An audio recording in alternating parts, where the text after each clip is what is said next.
Hello, and welcome to a quick overview of the main tool of the Solution Solver program. This tool is called the Lead Solver, and it is accessed through the tool switcher at the bottom left. It is the leftmost tool. This tool consists of several elements, which the main one being this wheel right here, which is the Intercept wheel. Over here is the range dial. In the middle here in this section is a lead angle calculator for 0 gyro shots. You also have a position keeper and the ability to take range and bearing readings and calculate the target's course and speed through that. The Intercept wheel consists of 3 dials.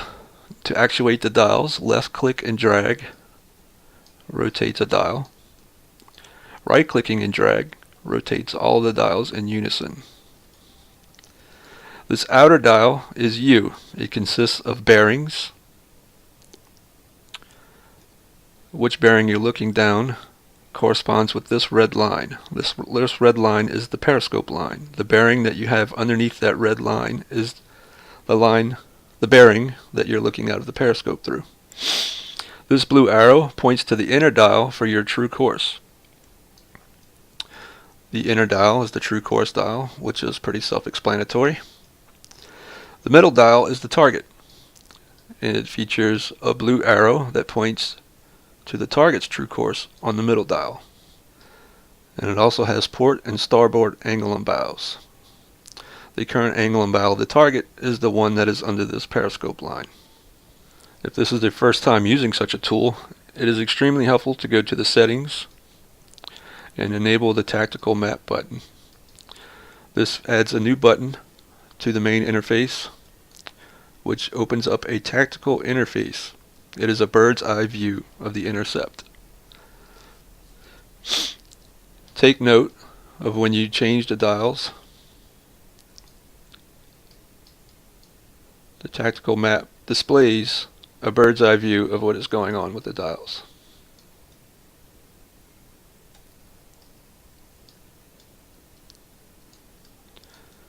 You can zoom it in and out. To fully understand and use this, I will fire up Silent Hunter 3. So let's see how to use this tool using a real example. Step 1, find a target. Step 2, make sure you have your course entered correctly on the Intercept wheel. Our course is 3.5, so we enter the course of 3.5. Align 3.5 with the blue arrow on the outer dial.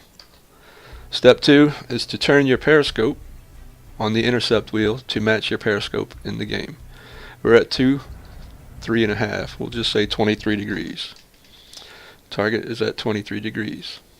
Rotate, right click and drag to rotate all of the dials to put 2.3 under the periscope line. Next step is to observe the target. What does this aspect look like to you? Match what you see in the game on the wheel. Target is looking kind of like that. Right away we can see the target's course is roughly 270, so we'll just say 270. What else can we see?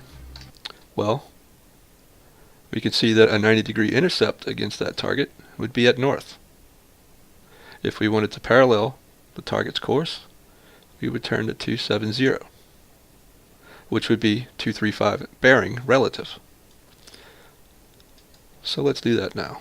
We're going to turn to a 90-degree intercept. We need to turn to 000, or we can turn relatively to 325. Let's do the 325. Turn your in-game scope to 325 and issue the command to the crew to turn the ship onto that course. Oh, wrong key. Jawohl, Herr Kaloin. Neuer Kurs 0. See, they're going to north, which is a 90-degree intercept.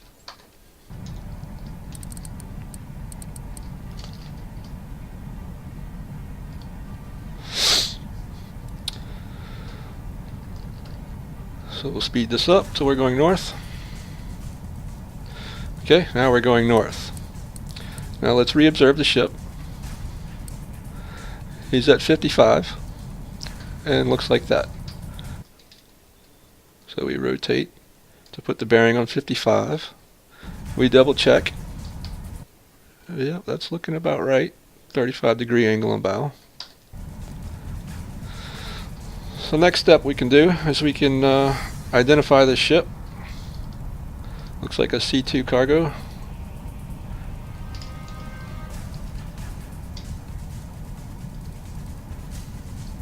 And we can get a range.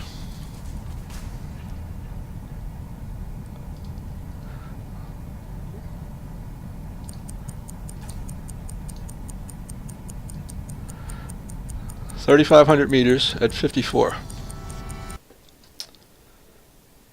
So at 54, we put the periscope line at 54. We adjust the range dial to 3,500. And we're going to switch to interval mode on the timing. And we're going to mark it.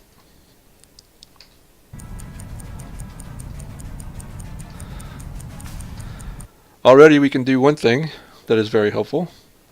If you right click and drag and rotate and look down the intercept course directly ahead of you, you can see how far away you are from the intercept, which is also noted right here by the eye range.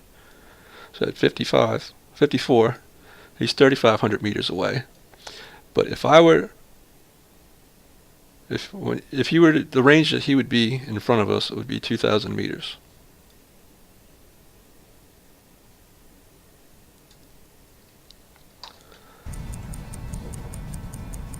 I'm not very good at explaining this, but you'll get the idea in a second. So we're going to wait several minutes.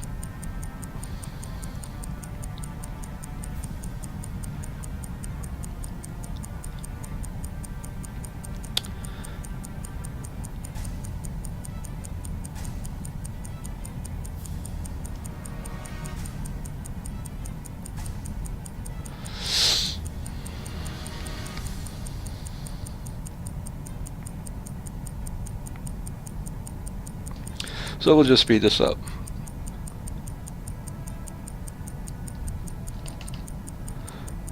Okay, at 47 degrees, we'll stop it.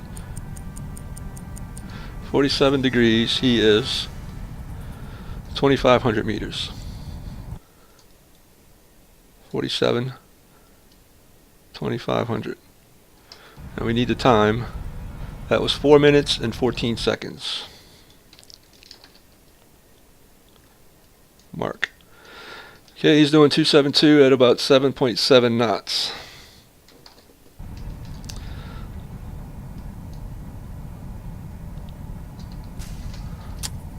So we can enter that.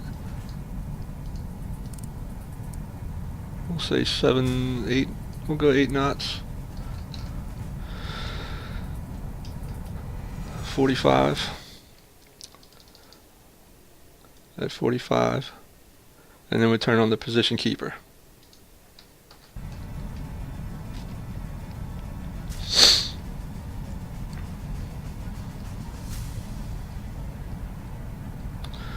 It's also worth noting I do have my my own ship speed already set in here. 3 knots, 3 knots.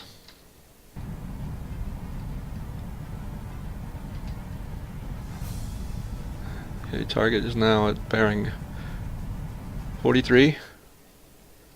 That's 43. Let's get another range.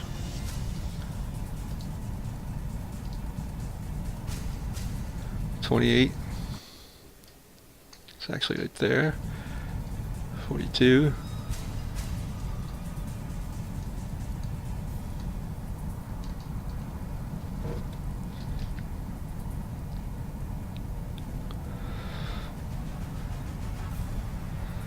Okay, he should now be at around 41 in the position keeper.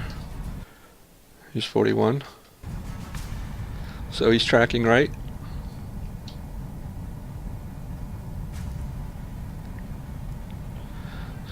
get a range at 40. About 2,000.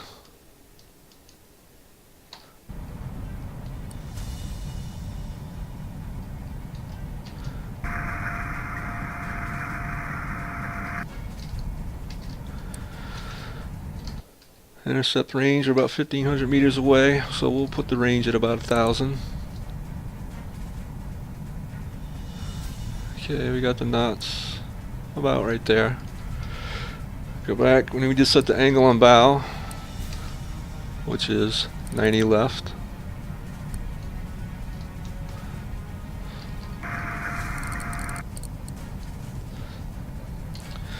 Target's now at 37. Maybe we should increase the speed a little bit.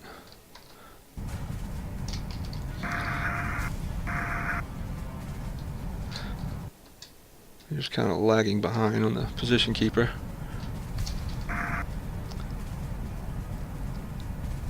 Let's do another range check. 1685.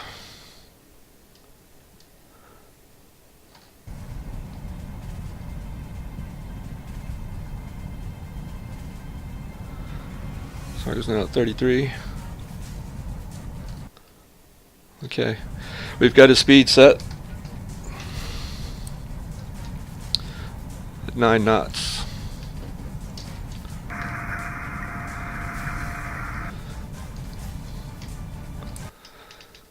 So then we just drive in until we get to about 1,000 meters and we can stop.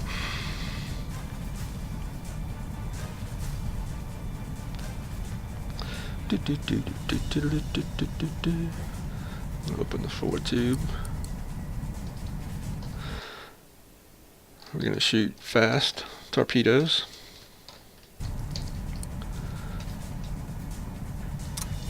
Impact, fast, impact. Okay, that one's not a T1. Okay, tubes 1 and 2. Using this tool, you can see that the... Okay, we don't need the position keeper anymore. I got his course locked down. You can see the shoot bearing will be 11.6. You can verify that in game. 11.6 is a 0 gyro. Jawohl, Herr Kaloin. Alle Maschinen stopp. Increase the range slightly, 1,200 meters.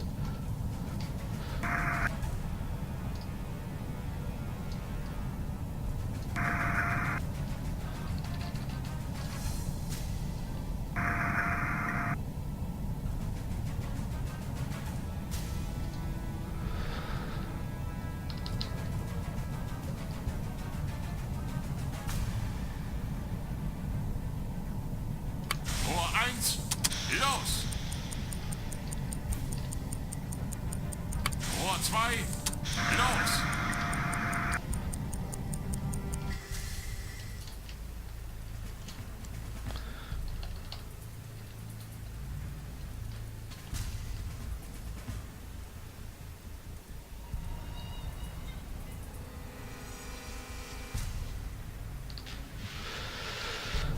And that is how you use the intercept wheel.